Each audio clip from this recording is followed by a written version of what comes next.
Ang trigonometric range po nito ay hypotenuse at opposite. Kubaliktaran po siya na tangent.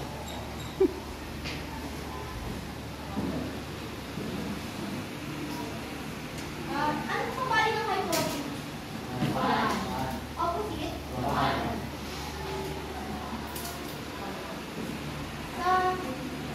Second naman po, kubaliktaran po siya ng cosine. So, yung nasa taas ng hypotenuse ay nasa po yung hypotenuse bali ng taas. Adjacent naman po, ano po bali ng hypotenuse dito? Adjacent? Bawal po ang radical sa ibang baba, hanggang po yung side. Wala na po sagot, so ito na po yung sagot nila.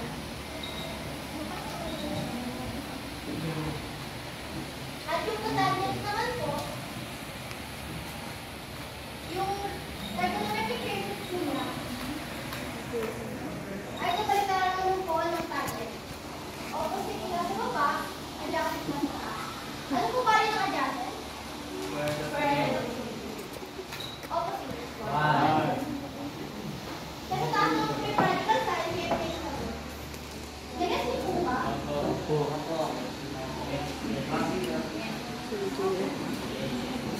Bakit mawala yung Next naman po, gagamitin natin ito para may apply yung pag-addition ng mga side.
Dahil, in-multiply po yung 4 sa 1 half.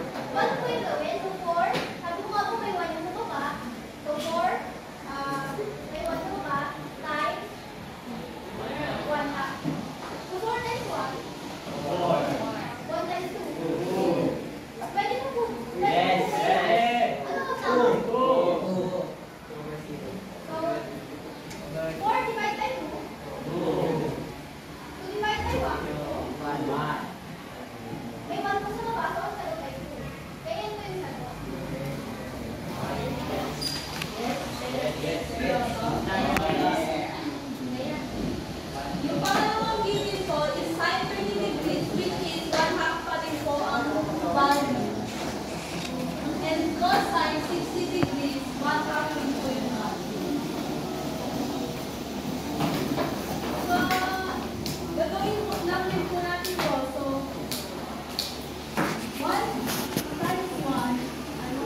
times 3? 9.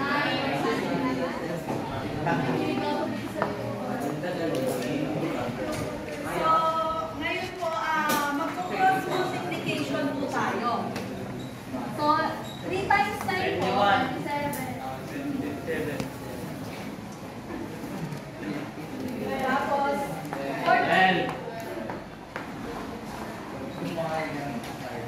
ngayon po, ito naman po yung pagta-times natin. 4 times 9.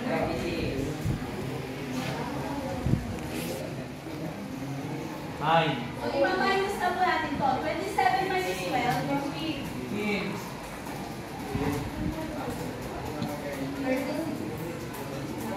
Pwede pa po ba yung marami ko? Pwede. Saan po?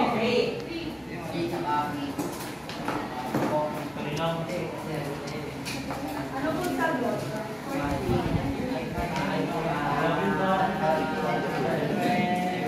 Ito na po yung sagot.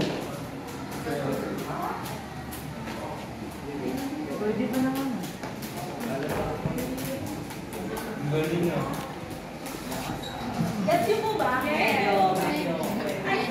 tanong si Corito. Ano po? Given po siya.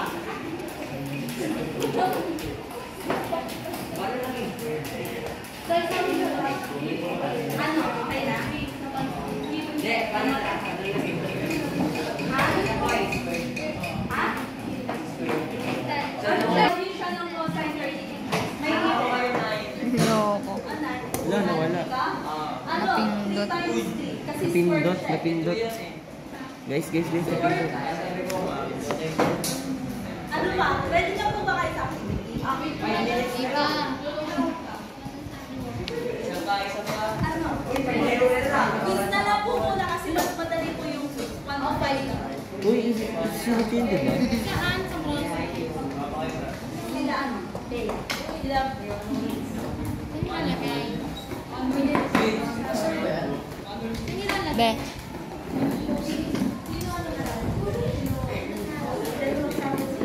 Hindi naman kita eh.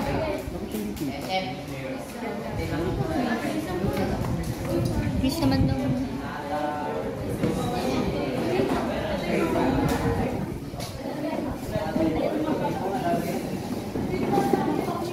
Tawa pa ako ng tawa, kami pala mag-monitor. Ikagrupo pala namin sa isip. Ikagrupo pala namin sa isip. Ayan na lang po gagawin.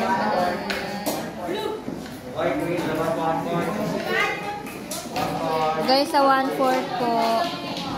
May quiz, 1 point, dapat po 1 point. Para easy.